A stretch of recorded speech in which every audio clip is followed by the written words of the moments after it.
everyone and welcome to Dune Officers Academy. Today we are doing jumbled sentences. NDA के या फिर serious level examination के previous year कभी भी आप सॉल्व करोगे तो जंबल सेंटेंसेस आपको हमेशा मिलेंगे. तो जंबल सेंटेंसेस के आपके क्वेश्चंस कैसे आते हैं? कई बार आपको एक सेंटेंस को 4 पार्ट में डिवाइड कर के in a jumbled form it is given to you और आपको करेक्ट सीक्वेंस बताना होता है. कई बार क्या होता है कि स्टार्टिंग में आपको एक सेंटेंस दिया जाता है एंड उसके बाद 4 ऑप्शन दिए जाते हैं और वो किस फॉर्म में होते हैं, कोई एक पर्टिकुलर सीक्वेंस फॉलो नहीं कर रहे होते और फिर again you are given 4 options जिसमें आपको करेक्ट सीक्वेंस वाला आंसर चूज करना है. एक और टाइप का जो क्वेश्चन आता है जब where you are given the beginning of a sentence कि सेंटेंस जो है आपका वो कैसे शुरू हो रहा है और सेंटेंस एंड कैसे हो रहा है, राइट? अगर मान लो कोई एक आपका मोरओवर अ कंपोजिशन है, मान लो 4-5 लाइन है उसकी, तो उसके स्टार्ट कैसे हो रहा है और वो फिनिश कैसे हो रहा है, मतलब उसकी स्टार्टिंग की एक लाइन दे दी और एंड की एक लाइन दे दी और बीच में उसमें क्या कर रखा है कि जो बीच में जो भी सीक्वेंस फॉलो होगा उसके सेंटेंस दे रखे हैं और वो भी किस फॉर्म में दे रखे हैं, जंबल सेंटेंस में. तो इस तरीके से आपके क्वेश्चन आते हैं. जो क्वेश्चन जिसमें आपको सिर्फ एक सेंटेंस का फॉर्मेशन बनाने दे आर कंपैरेटिवली इजियर, लेकिन जो आपके दूसरे टाइप के होते हैं जिसमें आपके लॉन्ग सेंटेंसेस होते हैं they are bit time consuming. I am not saying that they are difficult, पर वो थोड़े टाइम कंज्यूमिंग हो जाते हैं क्योंकि सेंटेंस बड़े बड़े हैं तो आपको पढ़ने में समझने में थोड़ा टाइम लग जाता है, right? So we are doing the questions जो आपके प्रीवियस ईयर में ऑलरेडी आ चुके हैं. So do watch this video. और अगर आप दून ऑफिसर्स एकेडमी के ऑफलाइन बैचेस से जुड़ना चाहते हैं तो स्क्रीन पे जो आपको रजिस्ट्रेशन नंबर दिए गए हैं उस पे आप कांटेक्ट करके you can register yourself. So let us begin the today's session which is about jumble sentences. ये वाले अगर एनडीए लेवल की बात करें तो ये कंपैरेटिवली जो आपके सीडीएस लेवल के आते हैं दो पैटर्न सेम है, लेकिन थोड़ा सा आपके क्या होता है कि नेचर का डिफरेंस हो जाता है, थोड़ा डिफिकल्टी लेवल ऊपर नीचे हो जाता है. रेस्ट पैटर्न जो है इन जंबल सेंटेंस का they are very much similar, right? और ऐसे नहीं है कि सिर्फ और सिर्फ डिफेंस एग्जामिनेशन से रिलेटेड है. अगर आपने कभी बैंक के एग्जाम भी दोगे उसमें भी कई बार आपके जंबल सेंटेंसेस आते हैं इंग्लिश पेपर में, right? So let us start with the question number 1. I'm writing down the questions and then I will write down the options as well. By the time I finish writing the question, ठीक है, एक बार जब मैं एक sentence के 4 option लिख लूं, right, तो वो सेंटेंस पढ़ के ट्राई टू, ठीक, जब वो खत्म हो जाए तो आपका एक आंसर रेडी होना चाहिए, राइट? तो पहला क्वेश्चन है आपका. नाउ हियर PQRS करके मैं सीक्वेंस बता रही हूँ और उसका करेक्ट सीक्वेंस क्या होगा उसके ऑप्शन मैं बाद में लिखूंगी. So we will start off with the first option which is for having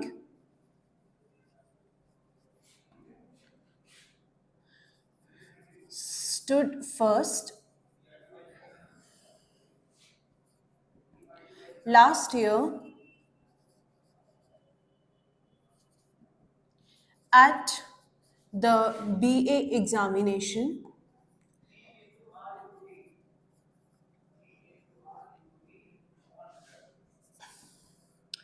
He was awarded gold medal. ठीक है, तो ये आपको 4 सेंटेंसेस दिए गए हैं and each of this sentence are represented by an alphabet PQRS और करेक्ट सीक्वेंस के ऑप्शन दिए जा रहे हैं आपको 4, right? So first is PQRS.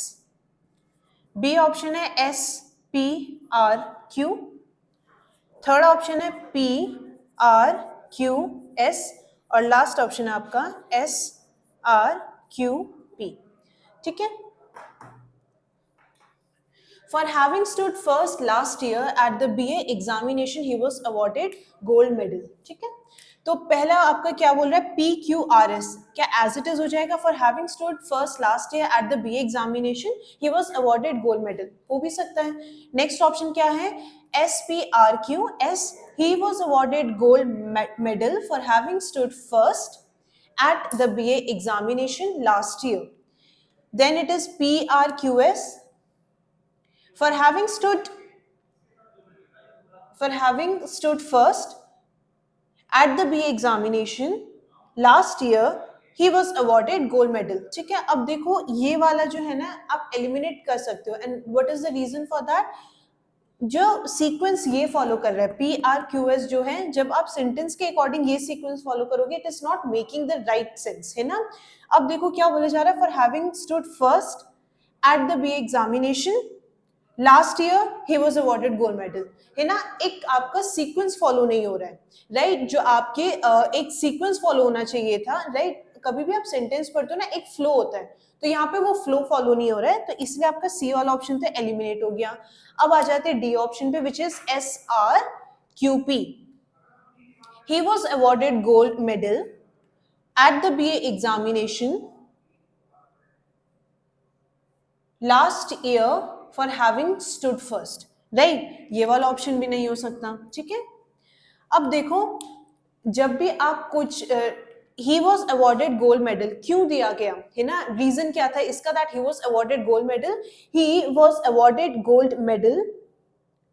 अब इसका रीजन फॉलो क्या हो रहा है, for having stood first, right. एक आपका सेंटेंस है और उसका रीजन दिया गया है क्यों उसको गोल्ड मेडल मिला, because for having stood first, right. For having stood first किसमें, at the BA examination last year, ठीक है। उसको गोल्ड मेडल मिला, उसका रीजन, राइट। एक सेंटेंस बताओगे आप followed by its reason, right. तो आपका करेक्ट सीक्वेंस क्या होना चाहिए, he was awarded gold medal, he was awarded gold medal for having stood at the BA examination, sorry, for having stood first at the BA examination last year, right?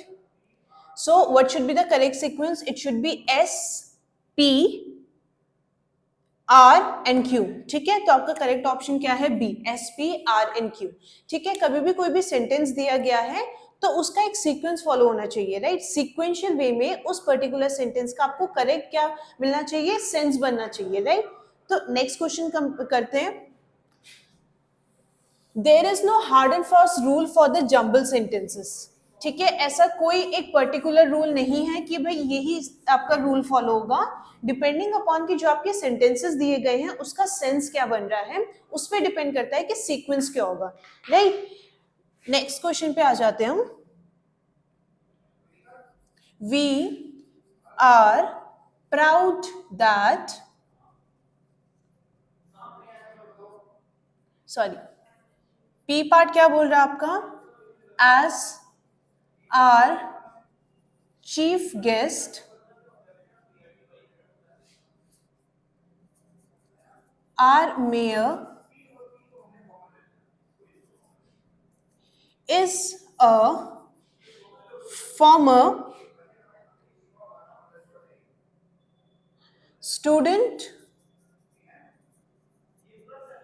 of this college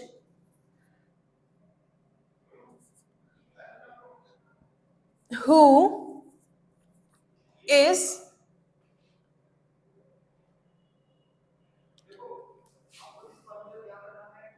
presiding over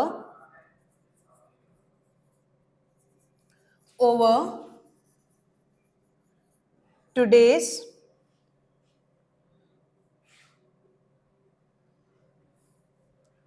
function, ठीक है।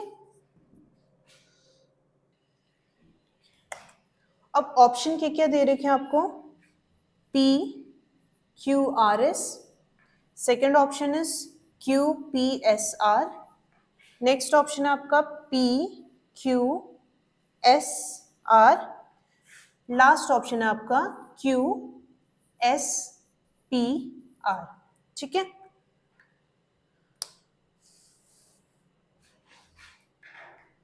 Right.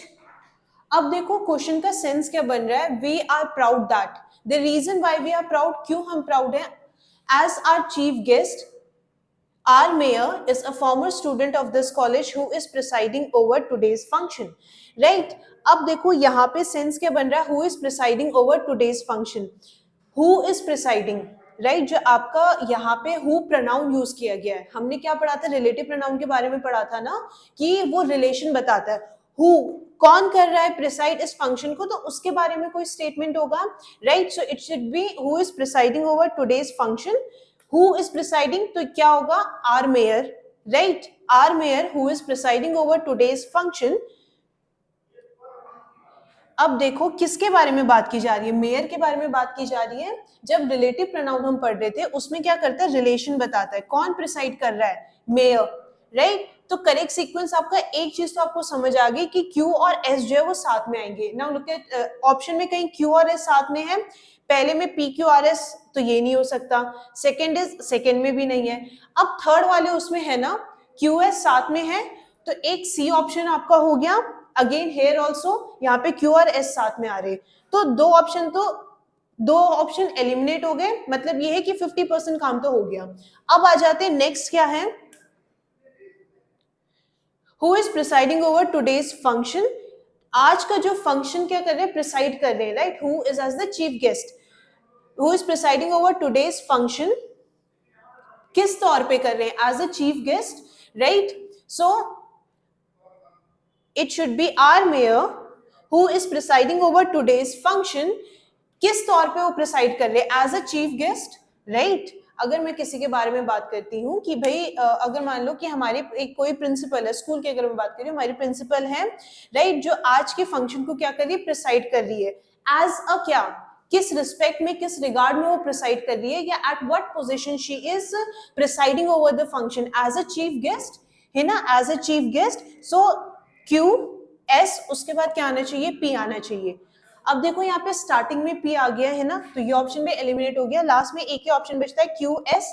So it should be the correct answer, I mayor who is presiding over today's function as our chief guest is a former student of this college, right। पहले आप क्या बताओगे, पहले हमने क्या starting में मैंने बोला था कि कोई हार्ड एंड फास्ट रूल नहीं है कि जंबल सेंटेंस जो है वो एक ही तरीके से बनते हैं। ये सिर्फ और सिर्फ किस पे डिपेंड करता है कि पूरे आपके जो भी सेंटेंसेस दिए गए हैं उनका मीनिंग क्या निकल के आ रहा है, राइट। अब देखो इसमें हु दिया गया था ना, तो इससे पहले किसी की बात की गई होगी, राइट। और वो किसकी बात की गई, मेयर की बात की गई। वो क्या कर रहे हैं, he is presiding over the function, किस पोजीशन में, किस रिगार्ड में प्रिसाइड कर रहे हैं, as a chief guest preside कर रहे हैं। लास्ट में हमारे पास एक ही ऑप्शन बच रहा था, दैट इज आर। तो what should be the correct answer, Q S P R. ये दिख रहा है ना, ठीक है। तो आपका करेक्ट आंसर था D part, which is Q S P R. इतना क्लियर है, ठीक है। ये जंबल सेंटेंसेस जो हैं ये आपको प्रैक्टिस के साथ ही आते हैं, right. The more you practice and if you have a good reading habit, है ना, रीडिंग हैबिट से क्या होता है कि आप सीक्वेंस बनाना सीख जाते हो, राइट। कभी भी आप नॉवल पढ़ रहे हो या कोई स्टोरी पढ़ रहे हो तो उसमें एक चीज सीक्वेंस फॉलो की जाती है, राइट। स्टोरी, कोई मूवी भी देख लो, आप कुछ भी देख लो, एक बिल्डअप होता है ना उसमें, राइट। कोई चीज पहले हुई, धीरे धीरे धीरे जाके वो चीजें एलिवेट हुई, right. So there is always a sequence that is followed, whether it is a story, whether it is a film, कोई भी सेंटेंस है, एक बिल्डअप हमेशा होता है, राइट। तो यही चीज आपको जंबल सेंटेंसेस में देखनी है। नेक्स्ट क्वेश्चन करते हैं।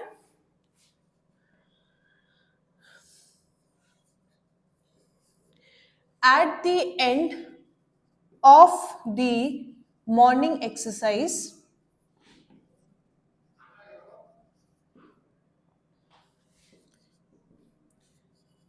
the soldiers to get ready to leave were asked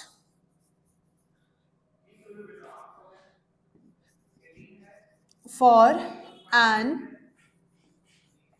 unknown destination।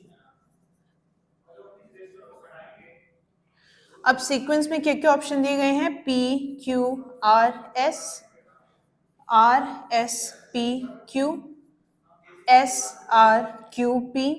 Last option है आपका, this is D part, P R Q S.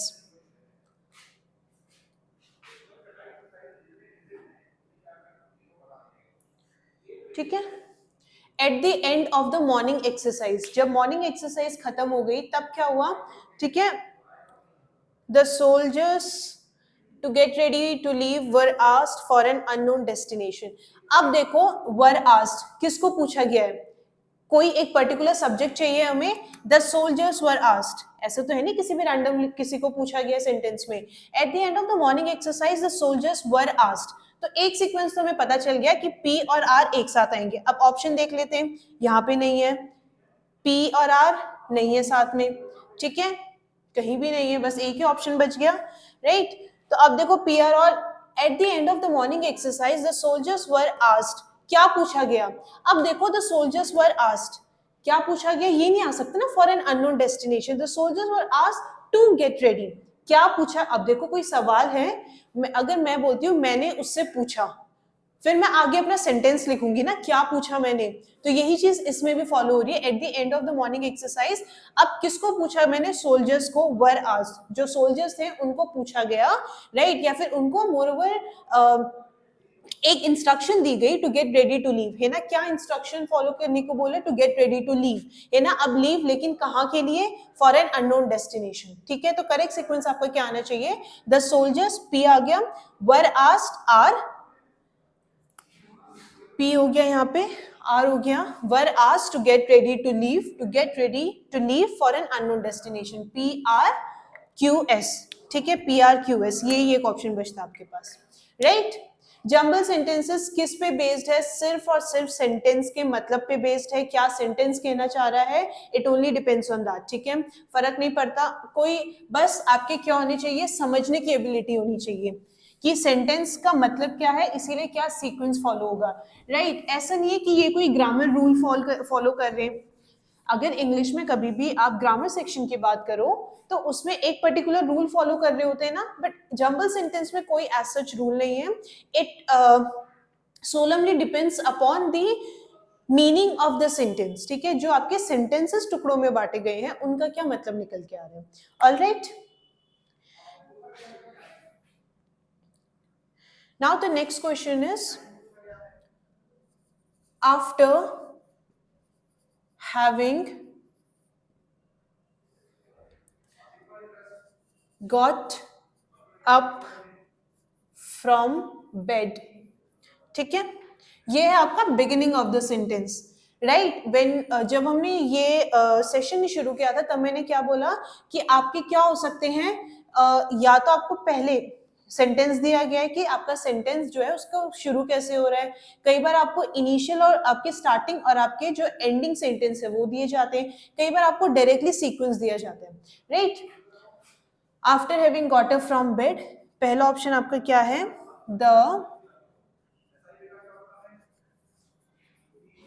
The magistrate, sorry ये पी क्यू आर एस है, to bring coffee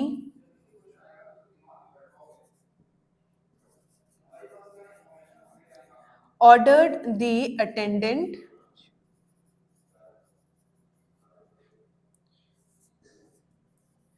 immediately, ठीक है। अब option क्या दे रखे आपको, P Q R S, this is P, ठीक है, P Q R S। Second option क्या है आपका, S P Q R, next option is S P R Q, last option आपका क्या दे रखा है, P R Q और S, ठीक है। After having got up from bed, the magistrate ordered the attendant to bring coffee immediately, है ना। After having got up from bed, उसके बाद क्या हुआ होगा, द मैजिस्ट्रेट, अब मैजिस्ट्रेट ने कोई एक्शन परफॉर्म किया होगा, and what was that, order the attendant, क्या ऑर्डर है, to bring coffee immediately, right. तो ये एक बार आप सेंटेंस पढ़ोगे बहुत क्लियरली आपको सीक्वेंस पता चल रहा है। So what should be the sequence, after having got up from bed the magistrate P ordered the attendant R to bring coffee immediately. This is PQRS, the magistrate to bring coffee, sense नहीं बन रहा है तो आपका पहला वाला option गलत हो गया। SPQR, S is what, got up from bed immediately the magistrate to bring, again कोई सेंस नहीं बन रहा है इसका, SPRQ, after having got up from bed, S क्या है, immediately the magistrate ordered the attendant to bring coffee, ठीक है। सी ये हो सकता था, बट आपको क्या देखना है, जो ज्यादा करेक्ट सीक्वेंस है, and what is the more correct sequence, that is PRQS, ठीक है। हर बार आपको जंबल सेंटेंस में ना एक दो ऐसे ऑप्शन मिलेंगे जो बहुत आपके करीब करीब के, पर जो आपका ऐसा सीक्वेंस है जो ज्यादा सेंस बनाए, राइट। जब हम सिनोनिम्स और एंटोनिम्स भी डिस्कस कर रहे थे उसमें भी तो यही बोला था कि ऐसे आपको सेंटेंस चूज करने which are more similar in meaning. इसी तरीके से जंबल सेंटेंस में भी ऐसे आपको सेंटेंस बनाने हैं जो आपके ज्यादा सेंस बनाए, ठीक है। कई बार आपके दो ऑप्शन बहुत सिमिलर भी होते हैं, but you have to choose that particular sentence which is making more sense, right.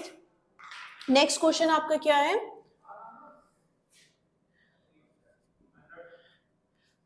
To resolve it,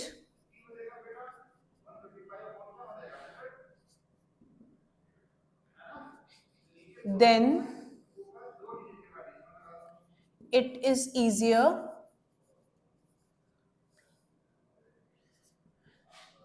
to talk about a problem.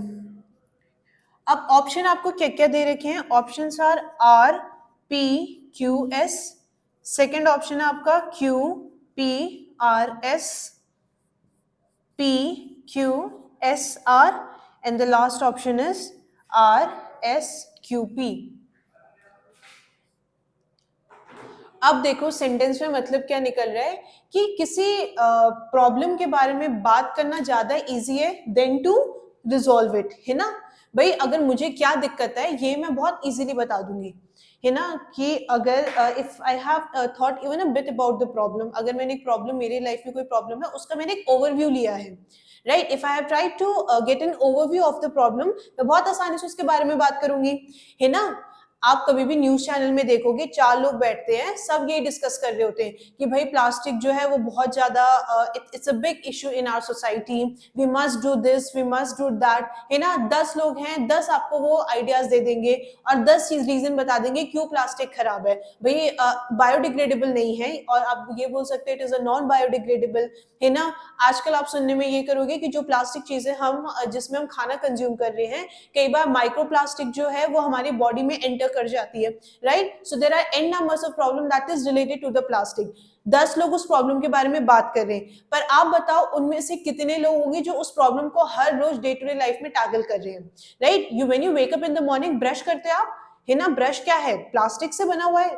अब मैं ये स्पेसिफिकली नहीं बोल रही हूँ कि भाई इस पर्टिकुलर प्लास्टिक से बना है, but it is just an example. So it is always easy to talk about a problem than to resolve it, है ना। यही तो पूरे सेंटेंस में आपको बोला जा रहा है कि भाई प्रॉब्लम के बारे में बात करना इजी है उसको सॉल्व करने से ज्यादा, क्योंकि सॉल्व करने में क्या है, it's a time consuming process. आपको you have to put in your thoughts, you have to put in your mind, है ना। दिमाग लगाना पड़ता है कि भाई ये चीज गलत हुई, इसको इस तरीके से सही कर सकते हैं, अगले दिन मैं ये करूंगी तो सही हो जाएगी, right. So there are certain things that you do to resolve a problem, but what is easier? तो it is easier to talk about a problem, ठीक है, बात सही है। तो आर और एस जो है वो साथ में आने चाहिए। अब देख लो आर और एस, चलो इसमें तो बहुत दूर दूर है, ये नहीं हो सकता। देखो इस वाले सेंटेंस में आर एस साथ में है, इसमें भी साथ में है, ठीक है। तो अब आपका क्या बोल रहा है? It is easier to talk about a problem than to resolve it. It is easier to talk about a problem than to resolve it. तो क्या ऑप्शन आना चाहिए? R S Q P. कहीं पे है आर एस क्यू पी, है ना। Problem के बारे में बात करना आसान है लेकिन उसको रिजॉल्व करना आसान नहीं है। ये नहीं बोला जा रहा है कि आप कर नहीं सकते हो, लेकिन बात करने ज्यादा आपको क्या है, it is comparatively easier to talk about that, right. अब जंबल सेंटेंसेस को आप जितनी प्रैक्टिस करोगे उतनी आपको क्लैरिटी आएगी कि किस तरीके से सॉल्व करना है। कोई एक पर्टिकुलर तरीका नहीं है। अगर मान लो जैसे मैं यहाँ पे आपको बोलती हूँ कि देहरादून से आपको दिल्ली जाना है ना। आप क्या कर सकते हो? You can reach there via road, है ना। रोड आप कोई भी रोड ट्रिप ले सकते हो आप, ठीक है। बाय ट्रेन ले सकते हो, ठीक है। तो बहुत सारे तरीके, लेकिन जंबल सेंटेंसेस में ऐसा कोई हार्ड एंड फास्ट रूल, मैं बहुत बार ये चीज बोल रही हूँ, कोई it basically depends upon what the sentences is conveying, the meaning the sentence conveys, उसी पे डिपेंड करता है कि आपका सीक्वेंस क्या होना चाहिए, राइट। नेक्स्ट क्वेश्चन पे आ जाते हैं। So the P part is to my client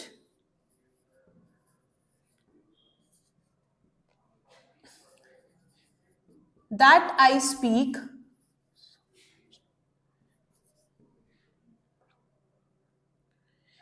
immediately, and the last option is it is important. ठीक है, अब ऑप्शन पे आ जाते हैं. So the first option that is given to you is SRQP. Next option आपको क्या दिया गया है? SQPR.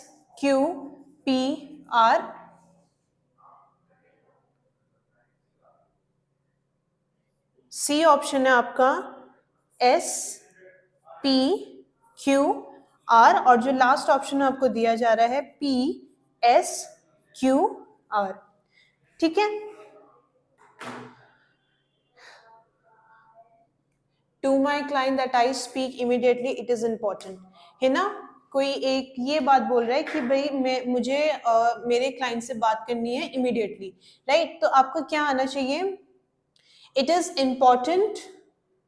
What is important? क्या इंपॉर्टेंट है? That I speak. ठीक है, तो P और सॉरी S और Q साथ में आ गए. ठीक है, एक सीक्वेंस हमें क्या पता चल गया? S और Q का. करें एक सीक्वेंस आपको क्या पता चला कि इट इज इंपॉर्टेंट. क्या इंपॉर्टेंट है? That I speak. ठीक है, स्पीक टू, है ना. स्पीक किससे बात करेंगे? To my client, right. तो ये क्या आना चाहिए? P, to my client immediately, right. अब देखो इट इज इंपॉर्टेंट, क्या इंपॉर्टेंट है? That I speak to my client immediately, right. तो करेक्ट सीक्वेंस होना चाहिए आपका SQPR. S ये नहीं है, SP ये नहीं है, SQPR. ठीक है, तो करेक्ट ऑप्शन आपका क्या हो गया? That is the B part, right. ये जो भी क्वेश्चन कराए जा रहे हैं these all are previous year question, right. आपके 2012 में 15, 16 इन सब में जो भी आपके आए थे वही सारे आपके क्वेश्चंस हैं. ऑलराइट, तो क्वेश्चन जरूर अटेम्प्ट कीजिएगा, राइट. नेक्स्ट एक और क्वेश्चन कर लेते हैं आज का. You had better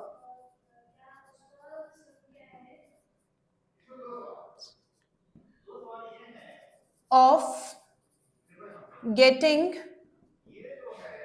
a good response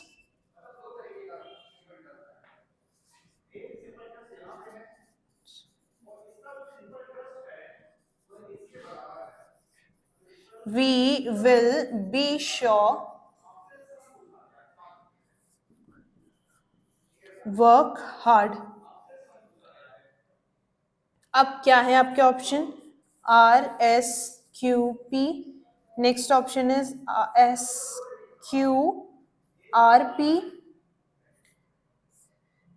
SQPR. Last option आपका RPQ और S.